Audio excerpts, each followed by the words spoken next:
Hello friends, welcome to the new episode of my channel. আমি অরিত্র। এখন এই ভিডিওর মধ্যে আমরা কথা বলবো যে প্রদীপ রঙ্গনাথনের ডুড বলে ছবিটা নিয়ে, যেখানে হিরোইনের রোল প্লে করছে মামিতা বাইজু। ছবিটা ডিরেক্ট করেছে কার্তিক সোরেন, যিনি ফার্স্ট টাইম ডিরেক্টর, এবং এই ছবিতে শরৎ কুমারও রয়েছে, মানে আমাদের সূর্যবংশমের যে অরিজিনাল হয়েছিল তামিল যেটা, তো সেটার আর কি যে ওজি হীরা ঠাকুর, তো সে আর কি, তো সে এখানে রয়েছে। তো ডুড ছবিটা আমার পার্সোনালি খুবই ভালো লেগেছে। ছবিটার মধ্যে কিছু ফ্লজ আছে, ড্র্যাগন লেভেলে ভালো লাগেনি, ড্র্যাগন আমার আরো বেটার লেগেছিল। তবে ডুড কিন্তু ইজ আ ফান ওয়াচ, 2 ঘন্টা 20 মিনিট আপনাকে পুরো এঙ্গেজ করে রাখবে, দারুণ একটা ফান রাইড দেবে, এবং একটা কমার্শিয়াল ছবি যেটার মধ্যে সব রকম এন্টারটেনমেন্ট ভ্যালু রয়েছে, তার সাথে ইম্পর্টেন্ট কিছু মেসেজ রয়েছে। তো লাভ টুডে বা ড্র্যাগন বা ডুড, লাভ টুডে ড্র্যাগনের ক্ষেত্রে কি ছিল, সিঙ্গেল লাইন মেসেজ ছিল। লাভ টুডে ক্ষেত্রে একটাই ওয়ান লাইনের মেসেজ ছিল, আর ড্র্যাগনের ক্ষেত্রেও ওয়ান লাইনের মেসেজ ছিল যে সাকসেস ফেলিয়ার সেটার কি ডেফিনেশন, এবং তুমি লাইফে সেকেন্ড চান্স পেলে কিরকম ভাবে নিজের যে মিস্টেক্স গুলো আছে সেগুলোকে রেকটিফাই করো। তো একটাই মেসেজ, সিঙ্গুলার মেসেজের ওপরই ড্র্যাগন ছবিটা ছিল, লাভ টুডেও তাই ছিল। এই ছবিটার ক্ষেত্রে এখানে মাল্টিপল জিনিসের ব্যাপারে কথা বলা হয়েছে। এবার এখানে কিছু জিনিস হচ্ছে সিনেম্যাটিক ট্রোপ, মানে যেগুলো আমরা সিনেমাতে দেখে এসেছি।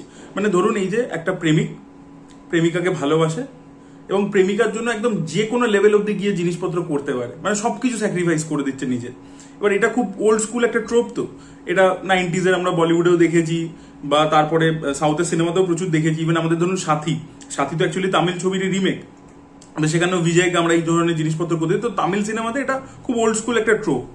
এবার এই জিনিসটাকে নেওয়া হয়েছে, এবার সেটাকে নেক্সট লেভেলে কি করে নিয়ে যাবো, এবং নেক্সট লেভেলে নিয়ে যাবো তার সাথে পুরো ছবির যে ট্রিটমেন্টটা, সেটা আমি এমন একটা বানাবো, একটা জেনজি কোডেড একটা ট্রিটমেন্ট করব, যেটা সব ইয়াং অডিয়েন্সের সাথে কানেক্ট করতে পারে, রিজোনেট করতে পারে। তো সেই ব্যাপারটা করে না ছবিটা মানে বানানো হয়েছে। ছবিটার এটাই আর কি, এটা স্কিলফুলনেসের কথাই আমি বলছি, যে খুব ওল্ড স্কুল কিছু ট্রোপস নেওয়া হয়েছে, ঠিক আছে, যেটা আপনি জানেন। এবার সেই ট্রোপটাকে তারপরে সাবভার্ট করে দেওয়া হয়েছে ঘুরিয়ে ঘুরিয়ে, যে আপনি এক্সপেক্ট করছেন যে আচ্ছা এইভাবে জিনিসটা টার্ন আউট করবে, কিন্তু করছে না, সঙ্গে সঙ্গে ঘুরিয়ে দিচ্ছে, ফ্লিপ করে দিচ্ছে রাইটার ডিরেক্টর। তো এই জিনিসটা খুব ইন্টারেস্টিং, সেই জন্যই আপনি 2 ঘন্টা 20 মিনিট ছবিটা যে জিনিসপত্রগুলো নিয়ে ডিল করছে, যে সিনেম্যাটিক ট্রোপস গুলো, সেগুলো আমরা সবই আগে দেখেছি হিন্দি ছবি, সাউথের ছবিতে, কিন্তু সেগুলো যেভাবে মানে প্রেজেন্ট করছে, সেটা যেহেতু একটা ফ্রেশ টেক আছে, সেই জন্য দেখতে ভালো লাগছে। তো এই আনপ্রেডিক্টেবিলিটির জন্য দেখতে মজা লাগছে আর কি। এটা গেল প্রথম। সেকেন্ড হচ্ছে কি, ছবিটার মধ্যে প্রচুর প্রোগ্রেসিভ কথাবার্তা বলা আছে, ঠিক আছে, আমি সেগুলোর মধ্যে যাচ্ছি না। বাট একটা এখানে টপিক আছে এই ছবির মধ্যে, যেটা একটা কাইন্ড অফ সাবপ্লট বলতে পারেন।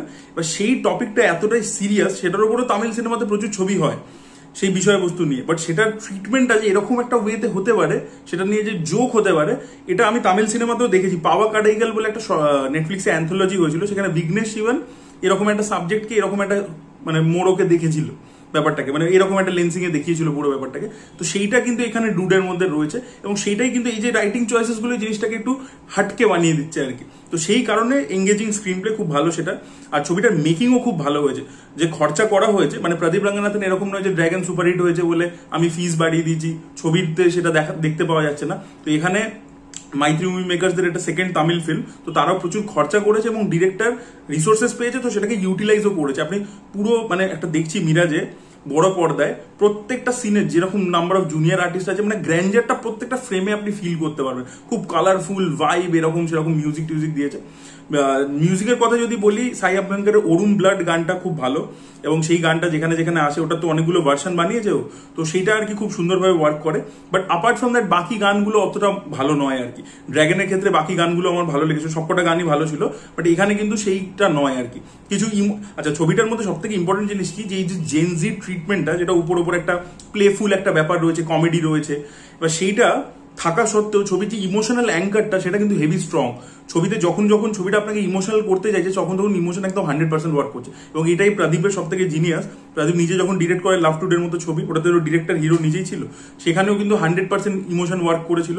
ড্র্যাগনের ক্ষেত্রে ও ডিরেক্টর ছিল না, স্টোরি ওর ছিল, সেখানেও 100% ইমোশন ওয়ার্ক করেছে। এবং এখানেও এতটা লাইট হার্টেডনেস, এত কমেডি ফান একটা ব্যাপার থাকা সত্ত্বেও, এখানে বেসিক্যালি মামিতা বাইজু হচ্ছে ছবির ইমোশনাল অ্যাঙ্কারটা, এবং সেখানে থ্রু দিয়ে যতবার ও চাইছে ইমোশনটা জেনারেট করছে, এবং সেটা খুব ভালোভাবে ওয়ার্ক করে। ইভেন ক্লাইম্যাক্সের দিকে গিয়েও যে মেসেজটা রয়েছে সেখানে, যে ইমোশনটা, সেটা খুব ভালো। এবং শরৎ কুমারের ক্যারেক্টারটা খুব ইনোভেটিভলি লেখা হয়েছে। হ্যাঁ, আমি বলছি না, কারণ ওরা ট্রেলার লেভেলে কিছুই গিভ আপ করেনি। ড্রাগনের ক্ষেত্রেও তাই করেছিল, ট্রেলারে বোঝাই যাচ্ছিল না ছবির মেন হুক লাইনটা কি, এখানেও কিছুই বলেনি আর কি। তাই আমি বলছি না আপনাদেরকে, শরৎ কুমার পারফরমেন্সও হেভি দিয়েছে এবং তার ক্যারেক্টারটাও মানে ভেরি ওয়েল রিটেন আর কি। মামিতা বাইজুর কাজও ভালো, মামিতা বাইজু প্রদীপ রঙ্গনাথনের কেমিস্ট্রি খুব ভালো ওয়ার্ক করেছে। ওই মায়ের চরিত্র যিনি করেছেন তার কাজ খুব ভালো ছিল, তার সাথে ইমোশন ওয়ার্ক করেছে, emotion through out the film work করছে। আর প্রদীপ রঙ্গনাথনের যদি কথা বলি, তো সে কিন্তু ভাই প্রত্যেক সিনেমাতে নিজের লেভেলটা আপ করে যাচ্ছে। এখানে প্রত্যেকটি ইমোশনাল সিনের দারুণ পারফরমেন্স দিয়েছে। আচ্ছা, কমেডির ক্ষেত্রে যদি আমি বলি, এখানে এটা সাবজেক্ট মানে এটা সাবজেক্টিভ একটা ব্যাপার, পার্সন টু পার্সন ভ্যারি করবে।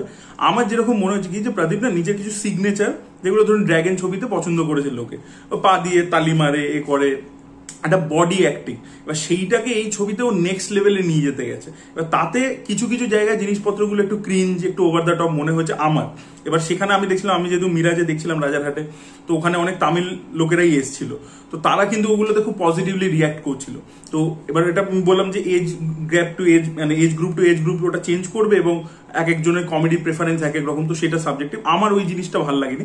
ওই কিছু কিছু জায়গায় যে ম্যানারিজম গুলো সেট করতে গেছে, কিছু কিছু জায়গায় সেটা ভালো লাগছে, যেরকম এরকম ভাবে করছে বা ক্যাডবেরি যেভাবে খাচ্ছে, সেই জিনিসপত্রগুলো, সেই সিগনেচার গুলো ক্রিয়েট করবার যে চেষ্টা করছে, সেগুলো বেশ ভালো। বাট কিছু কিছু জায়গায় না মানে কমেডিটা করতে গিয়ে প্রচন্ড বেশি লাউড, প্রচন্ড বেশি ওভার দ্য টপ একটা জোনের মধ্যে চলে গেছে, সেই জিনিসটা আমার জন্য ওয়ার্ক করেনি। বাট ইমোশনাল সিনসে প্রদীপের পারফরমেন্স দারুণ, মানে সেটা একটা এই ট্রেন লাইনের সামনে বসে কাঁদা, একটা বাথরুমের মধ্যে কান্নার সিন, দারুণ প্রত্যেকটা জায়গায়, এবং যেরকম হিরোইক মোমেন্টস আছে। এবং আরো একটা জিনিস, প্রদীপ না নিজেরা খুব কনসিয়াস যে তাকে জেনারেলি তামিল সিনেমার যে মাস হিরোর যে ডেফিনেশন, সেটার মধ্যে সে ফিট করে না। তাই জন্য তার ইন্ট্রোডাকশনটা, ধরুন একটা হিরোর ইন্ট্রোডাকশন কি হয়, যে হিরো বহু লোককে মারে, ঠিক আছে, এবার যেহেতু প্রদীপ সেই কনভেনশনাল হিরোটা নয়, তাই জন্য ও কি করছে, ওটা ফ্লিপ করে দিয়েছে, ও ইন্ট্রোডাকশন সিনে মার খাচ্ছে। তো এই জিনিসগুলো করতে থেকেছে। তো এগুলো কিন্তু অ্যাকচুয়ালি আপনি যদি ছবিটা সারফেস লেভেলে দেখেন, তাহলে আপনার মনে হবে যে একটা জেনজি কোডের একটা ফান একটা লাভ স্টোরি, রোমান্টিক কমেডি দেখছি। বাট যদি আপনি ডিপে গিয়ে দেখেন, ছবিটা অনেক কিছু নতুন এক্সপেরিমেন্টও করছে। ইমেজ ব্রেক করছে, হিরোর ইমেজ, যেটা তামিল সিনেমাতে খুব ইম্পর্টেন্ট। ট্রোপস গুলো ব্রেক করতে করতে যাচ্ছে, পুরোনো ট্রোপস গুলোকে নতুন ভাবে ব্রেক করছে, প্রোগ্রেসিভ কথাবার্তা বলছে, প্রোগ্রেসিভ মেসেজ দিচ্ছে ছবিটা, ঠিক আছে, সেই জিনিসপত্রগুলো সেইগুলো করছে কিন্তু। এবং তার সাথে উপরের লেয়ারটাতে একটা পুরো একদম কুল ফাঙ্কি একটা ব্যাপার মেনটেন করে রেখেছে, সেই অ্যাস্থেটিক্সটা, সেটা লুক এন্ড ফিলে হোক, মিউজিকে হোক, এবং প্রচুর ইয়াং টিম যেহেতু কাজ করেছে, সেটা বোঝা যাচ্ছে ছবিটার পুরো যে লুক এন্ড ফিল একটা ভাইব হয় না ছবির, সেই মুডটাতে সেটা বোঝা যাচ্ছে। তো ডুড আমি ওই জন্য বললাম যে আমার পার্সোনালি খুব ভালো লেগেছে। ওই কিছু জায়গায় কমেডিটা আমার খালি ক্রিঞ্জ লেগেছে, বাট অ্যাপার্ট ফ্রম দ্যাট, যেহেতু ছবিটা খুব টাইট ছবি, কিছু না কিছু হ্যাপনিং হয়ে যাচ্ছে, ওই জন্য আমি থ্রু আউট এঙ্গেজ ছিলাম, আমি এনজয় করেছি ছবিটা। তো আপনারা যদি, এখন খুব কম শোজ লেগেছে কলকাতায়, আমি তো দেখলাম 2টো হলেই চলছে, তো যদি আপনারা পসিবল হয় হলে গিয়ে দেখলে খুব ভালো এক্সপিরিয়েন্স হবে বিগ স্ক্রিনে। আর যদি না দেখতে পারেন এখন, পরবর্তীকালে যখন ওটিটিতে আসবে অবশ্যই চেক আউট করে দেখুন। এবং যদি আপনাদের মধ্যে কেউ দেখেছেন, তার কিরম লেগেছে অবশ্যই কমেন্টে লিখে জানাবেন। এই ভিডিওটা ভালো লেগে থাকলে লাইক করুন, শেয়ার করুন, চ্যানেলকে সাবস্ক্রাইব করতে ভুলবেন না। বাই।